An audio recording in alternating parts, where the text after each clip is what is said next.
Bismillahirrahmanirrahim. Assalamualaikum warahmatullahi wabarakatuh. Selamat pagi anak-anakku. Apakah kalian masih semangat mengikuti MPLS kali ini? Tentu saja kalian harus tetap semangat karena ini adalah merupakan momen terpenting kalian sebelum kalian memasuki lingkungan SMA Negeri 1 Bandung ini. Kenapa penting MPLS ini? Karena kalian akan lebih mengenal lebih jauh lagi dan lebih dalam lagi apa dan bagaimana itu SMA Negeri 1 Bandung. Pertama-tama, Ibu mengucapkan selamat untuk kalian yang telah berhasil masuk ke SMA Negeri 1 Bandung dengan menjadi bagian dari SMA Negeri 1 Bandung sebagai siswa SMA Negeri 1 Bandung. Sebelum menginjak ke materi yang akan Ibu sampaikan pada pagi ini, Ibu akan memperkenalkan diri Ibu sendiri. Nama Ibu adalah Aam Amelia. Selain sehari-hari Ibu bertugas sebagai pengajar bahasa Inggris, Ibu juga di sini menjabat sebagai Wakasek Kesiswaan SMA Negeri 1 Bandung. Baik, mungkin itu saja prolog dari Ibu. Sekarang menuju ke materi tentang Jabar Masagi. Apa itu Jabar Masagi? Jabar Masagi merupakan program pendidikan karakter berbasis budaya Jawa Barat yang fokusnya menumbuhkan manusia Masagi Jawa Barat untuk belajar merasakan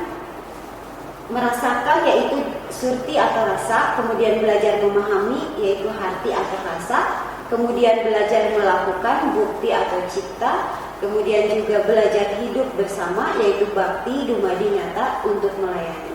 Berikutnya, visi misi dari Jabar Masagi adalah menumbuhkan manusia Jawa Barat yang harmoni dengan diri, alam, dan seluruh makhluk hidup untuk mewujudkan nilai-nilai kemanusiaan yang dititipkan Sang Maha Pencipta.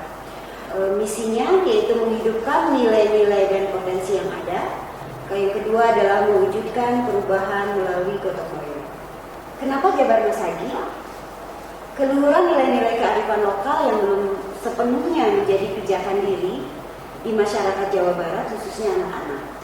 Akhlak sosial yang berbasis kepada nilai-nilai kearifan lokal dalam menunjang keterampilan abad 21 yang dimiliki oleh anak-anak untuk kemajuan generasi muda Jawa Barat ke depan. Oleh karena itu, mereka diajak kembali mengangkat nilai kearifan lokal di 3 wilayah kultur Jawa Barat, yakni Sunda Priangan, Cirebonan, dan Betawi. Berikutnya adalah target Jabar Masagi. Seluruh pelajar di 27 kota dan kabupaten Jawa Barat pada semua jenjang pendidikan, khususnya sekolah dasar, sekolah menengah pertama, dan sederajat, serta sekolah menengah atas, SMA, dan sederajat. Fungsi daripada Jabar Masagi adalah, yang pertama adalah untuk membentuk manusia unggul Jawa Barat. Harus bagaimana manusia unggul Jawa Barat ini? Harus melalui tahap-tahap sebagai berikut, yaitu yang pertama, manusia unggul Jawa Barat itu harus mempunyai 4 macam. Yang pertama adalah dia itu harus punya iman. Kalau misalnya manusia itu punya iman, yaitu dalam bentuk religius, maka dia itu akan selalu terkontrol emosinya, baik dia dalam bergaul maupun juga dalam bersikap. Kalau dia punya iman, insya Allah semuanya akan terkontrol. Yang kedua, kalau kita punya iman, pasti kita juga akan mempunyai akhlak yang bagus. Yaitu di sini adalah karakter yang bagus. Karakter yang bagus ini adalah bagaimana kita dalam menyikapi kehidupan sehari-hari. Bagaimana kita berhadapan dengan orang yang lebih muda. Bagaimana kita berhadapan dengan sesama teman. Bagaimana juga kita berhadapan dengan orang yang berada di atas kita, orang tua, bahkan guru-guru kita. Karakter ini sangat penting karena dengan karakter ini kita juga bisa menentukan siapa teman yang baik untuk diajak bergaul oleh kita. Kemudian yang berikutnya adalah selain daripada iman dan akhlak, tentu saja kita harus sehat. Bagaimana agar badan kita sehat? Tentu saja yang pertama adalah kita harus memperhatikan makanan yang baik dan bergizi.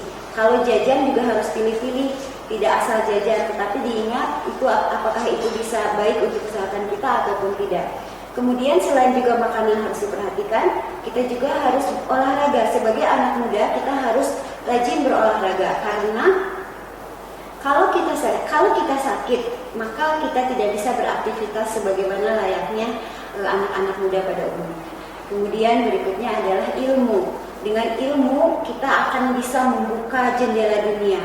Dengan ilmu juga kita bisa meraih apapun yang kita inginkan. Bagaimana cara dengan kita agar kita lebih cerdas, agar kita memperoleh kecerdasan? Tentu saja dengan belajar sungguh-sungguh. Kesemua itu adalah merupakan sehat fisik dan mental. Berikutnya, menumbuhkan manusia Jabar Masagi di Jawa Barat itu adalah ada 4 juga. Yang pertama adalah Niti Surti. Niti Surti itu artinya belajar untuk merasakan, menghargai peri kehidupan manusia. Merasakan ketika orang lain dalam kesedihan atau mendapatkan musibah, kita harus bisa berempati dengan kesedihan orang lain. Ataupun ketika orang lain mendapatkan kebahagiaan, kita harus turut berbahagia. Kemudian yang kedua adalah Niti Hati. Niti Hati itu adalah belajar untuk mengetahui, mengembangkan akal. Dengan cara apa? Dengan cara kita banyak belajar, dengan cara bersekolah, dengan cara kita banyak membaca buku, dengan juga cara kita bisa memilah dan memilih bacaan di media sosial dan lain-lain. Kemudian yang ketiga adalah Niti Bukti. Niti Bukti itu adalah belajar untuk melakukan bukti laku diri. Jadi kalau misalnya kita tidak hanya berteori saja, tadi kita hanya bisa merasakan, kemudian kita juga hanya bisa membaca, belajar dan sebagainya. Tapi dengan bukti ini, ketika kita melihat orang lain kesusahan, maka kita harus langsung menolongnya dengan cara membuktikannya. Bisa menolong dengan cara dengan pakai tenaga kita, ataupun juga kalau kita kelebihan rezeki bisa juga membantu dalam bentuk materi. Kemudian untuk membuktikan diri di niti hati atau akal budi, kita juga harus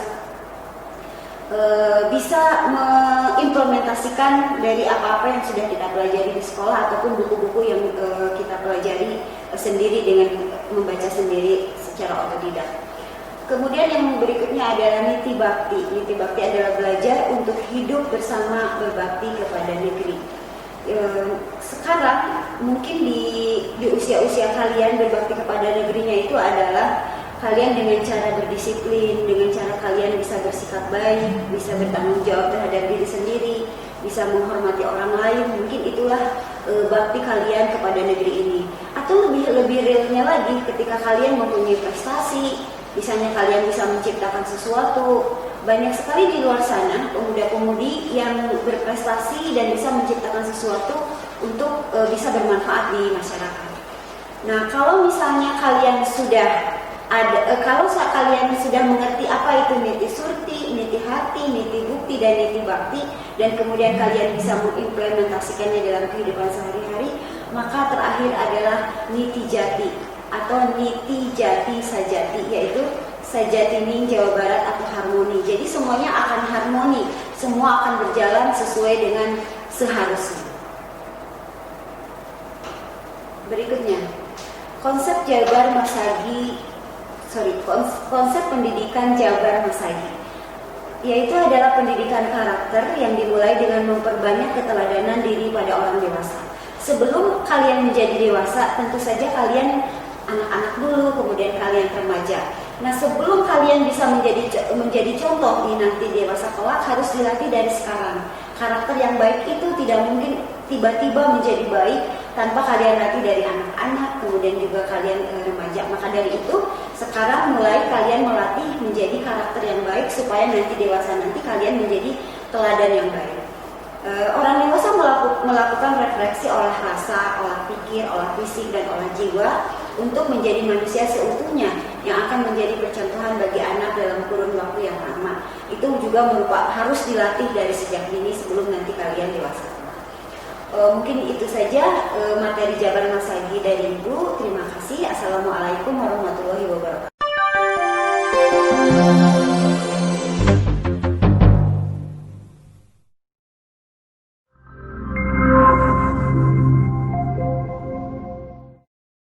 Materi yang kedua dari Ibu adalah anti korupsi, pemberantasan atau pencitraan. Setelah mengikuti pembelajaran ini, peserta dapat menjelaskan satu, konsep korupsi, kedua anti korupsi, ketiga gratifikasi, dan yang keempat adalah upaya pencegahan dan pemberantasan korupsi. Coba kalian bisa perhatikan gambar-gambar yang ditayangkan di slide. Ini merupakan kenyataan yang kita harapkan bersama.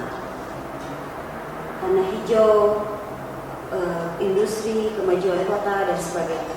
Mari kita bandingkan dengan gambar berikutnya. Inilah kenyataan ketika banyak pejabat atau orang-orang yang berpengaruh terhadap kebijakan ini menyalahgunakan jabatannya. Maka inilah yang akan terjadi. Jalanan rusak, kemiskinan, jembatan roboh, dan sebagainya. Kemudian potret kemiskinan negara juga akan terjadi bila banyak sekali orang-orang yang korupsi. Berikutnya adalah pengertian korupsi. Apa itu pengertian korupsi? Pengertian korupsi adalah perilaku atau perbuatan yang tidak jujur, yang di dalamnya termasuk kebusukan, keburukan, kejahatan penggelapan, serta bentuk tindakan amoralis. Jangan biarkan korupsi merusak bangsa Indonesia. 7 bentuk korupsi. Menurut Undang-Undang Nomor 31 Tahun 1999, JO Undang-Undang 20 Tahun 2001. Yaitu yang pertama adalah merugikan keuangan negara, melawan hukum, melakukan perbuatan memperkaya diri sendiri dan orang lain, atau korporasi menyalahgunakan wewenang, kesempatan, atau sarana yang ada.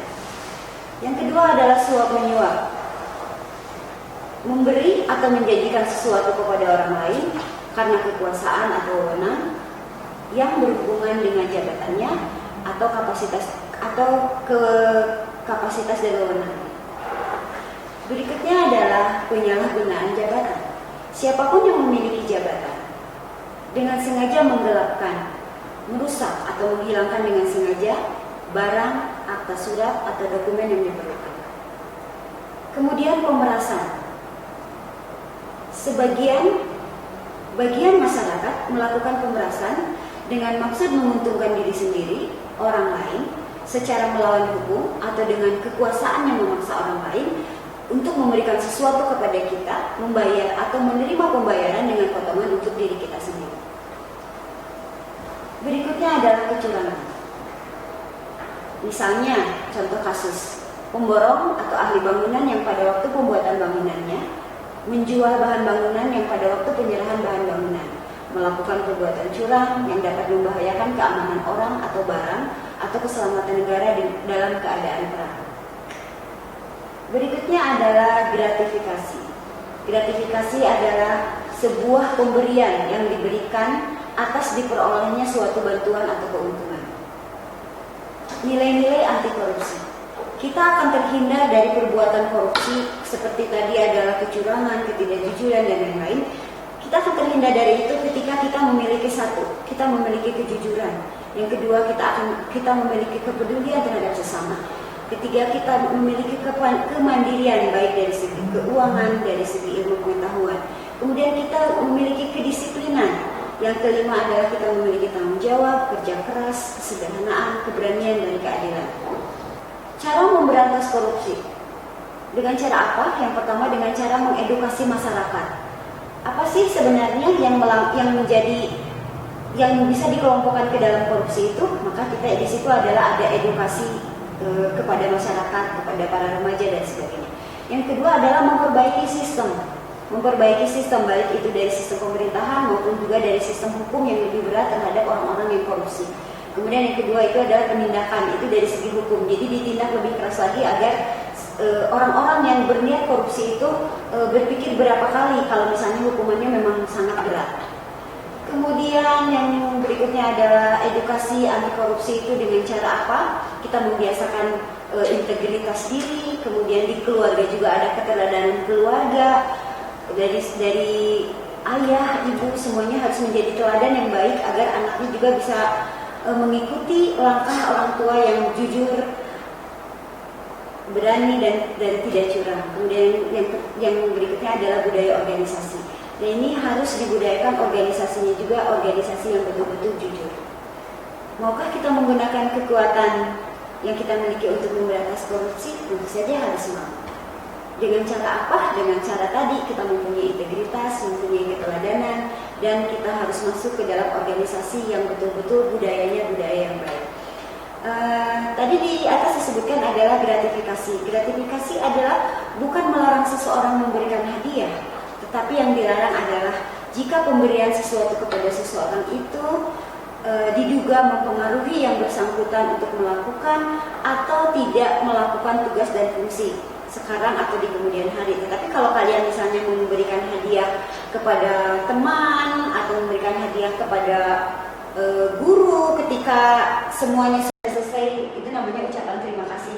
Atau memberikan hadiah kepada ibu, bapak dan sebagainya, tidak apa-apa. Tapi itu merupakan ucapan terima kasih. Bukannya hadiah itu akan mempengaruhi keputusan seseorang, merubah keputusan seseorang untuk keuntungan kita sendiri. Baik, setelah Ibu paparkan dari step demi step, mudah-mudahan kalian sekarang lebih memahami lagi apa sih itu korupsi dan apa itu anti korupsi. Selain kalian memahami teorinya, kalian juga sudah harus bisa mengimplementasikannya dalam kehidupan sehari-hari. Kalau pelajar mungkin tidak curang ya, tidak curang, misalnya tidak menyontek, kalian datangnya tidak berbohong, kalian disiplin dan sebagainya. Mari bangkit lawan korupsi sekarang juga. Terima kasih. Assalamualaikum warahmatullahi wabarakatuh.